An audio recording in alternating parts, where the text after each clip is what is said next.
everybody. My name is Hope Maxwell, and I am a yoga instructor, massage therapist in the Houston area, and I am here to give you a little bit of information about some of the equipment that you might want to use when starting off in your first yoga class. First of all, I suggest you guys seek out someone in your area who is had experience with yoga, because as yoga moved over to the West, it's kind of, Westerners like to take things and make new versions of something that's an old thing. And in my experience, and partly one of the reasons why I came to yoga was because I had a horrible experience when I took my first yoga class. And part of my reasoning and my message that I'm trying to get across to people is that not all classes are equal, not all teachers are equal, and I wouldn't want you to not gain the benefits of yoga and meditation because of an experience like that. So call the studio, talk to the teachers, find out where their source of information comes from, their experience level for your particular situation. With that being said, I'm just going to go over some basic equipment, and this is not stuff that you have to have. You don't even have to have a yoga mat. The only reason yoga mats are good is because they add a little bit of cushioning for your practice, because some people have bad knees or it hurts to be on the floor, and a lot of the postures are where you're on all fours, on your knees, on your hands. And so the thickness of a mat can be important when starting a practice, because you don't want to be uncomfortable. The whole idea behind yoga, or one of the main ideas behind yoga, is that you're trying to remove all the distractions so you can find that space, that open space, and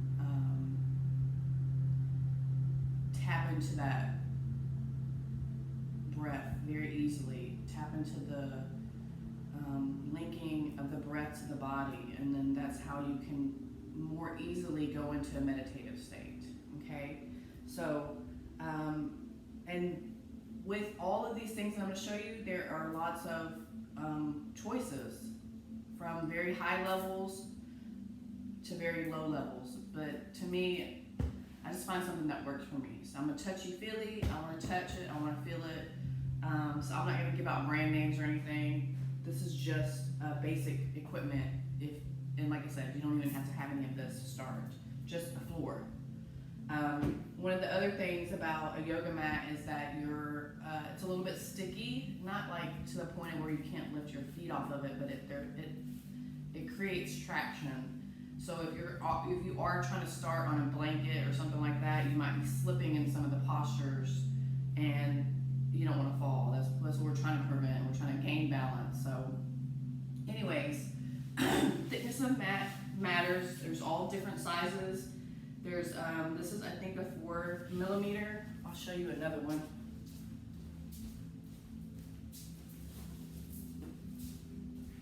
This is a little bit thicker of a mat, and it's a little bit cushier. It's good to start off with, but when you get on these mats, balance can affect the balance a little bit, because they are cushier. So when you're trying to do standing poses and stuff like that, it can cause some issues. So just be aware of that. I'm not saying they're not good. I'm just saying that they're just a little bit taller. It looks like maybe a 1/2 inch. All right, so once you got your mat, these are just like a throw blanket. It doesn't have to be, these are called Mexican blankets or whatever. It's just kind of like a standard for the yoga industry. And the reason I use these is because, for several reasons. Again, with the knees. So you could put this to the side of your mat, and whenever you're doing a pose, you can just kind of bring it over to your knees. So that might be the other option than using that thicker mat and just get a blanket too. You can also use this as a prop. So say you have bad knees, you can kind of roll it up and place it behind your legs so you don't have such a big bend. That kind of helps people that have knee issues. You can roll it up just like this again and use it under your neck when you're doing meditation, or if you're doing a pose where you're like in a yang class and you're using a very, you're in it for very long and you want something softer under your head. And then you can also throw it out over you if you are in meditation and you get cold, because the temperature changes as you move through your practice. Okay, so next thing is a strap, yoga strap. I think this is about 5 or 6 feet long. And now I'm getting into more like prop type things, and these assist in as you're trying to lengthen muscles, or maybe you can't get your legs all the way straight, you can't get your arm that far out. For me, I use it a lot whenever my chest is very tight, so I have to use this as an extension because I can't get my arms all the way touching each other when I'm doing like a chest move.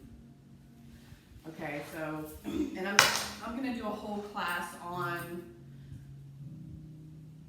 straps, so that's something that you can watch later on if you're interested. These are very helpful. It doesn't have to be one of these. Like I said, this is about 6 feet. It has these 2 little D-rings on it. So you would use it to loop it around your foot or your hand or something. So that's what that's used for. So just think of it as an extension of a body part. And it doesn't have to be one of these specifically. You can use a belt. I've used a towel. Anything that's just going to give you a little bit of length. Okay. Next thing is a block, yoga blocks. These are made out of foam. They come in usually one. You can buy them by themselves, or you can buy them in a pack. And these are also to be thought of as kind of a tool to extend. So you might use these. Say I'm just starting out and my back is very tight, or I'm doing an easier class, I might just use these instead of having to reach all the way down to the ground, okay? You can also use these like you would use the strap in different poses where you can't really reach where you want to. And then you can also use it to sit on, to like lift your hips up in certain poses. And like I said, I'm gonna do separate classes just based on using, like the whole class is just blocks. The whole class is just straps, okay? These also come in different levels of, or different materials, let's say. There's some heavier cork ones. I've found that these work perfectly fine depending on what you're if you're just starting out, you don't need anything heavier than this. But if you like the way that the cork feels, there's a little bit more grip on it. These are brand new, so they're a little bit slippery, but not bad. They have a good grip on them. Even on the floor, they're not going to move very much. And then a bolster. So we use these bolsters in what we call yin restorative classes, but I also use them in regular yoga classes too, just depending on what people need. And this is used more for not really an extension, but you can in certain poses, because you can, oh, that's something I forgot to mention about these. You can change the height. So depending on what level, you can just change the height of them. Okay.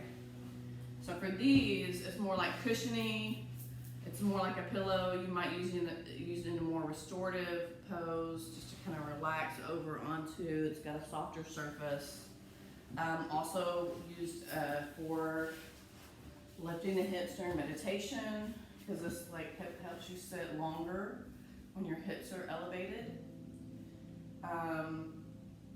Used a lot for meditation when you're laying it up for a longer period of time, kind of to relieve pressure off your low back as a under your knees.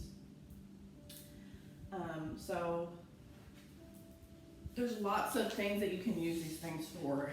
Again, you don't need any of these things.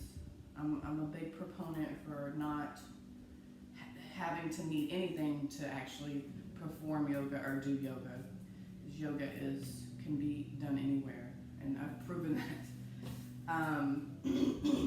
Anyways, I hope this helped you kind of get started, know a little bit more about what the props are used for, and you might be wondering, you see these things and you're like, what the heck is this stuff? Not needed, but it can help you move further in your practice if you have problems with flexibility already, which most people come into yoga do. That's like the biggest thing I hear is I'm not flexible enough. So if you have any questions, feel free to contact me. I'm on all the social medias. I hope this video helped you, and until next time.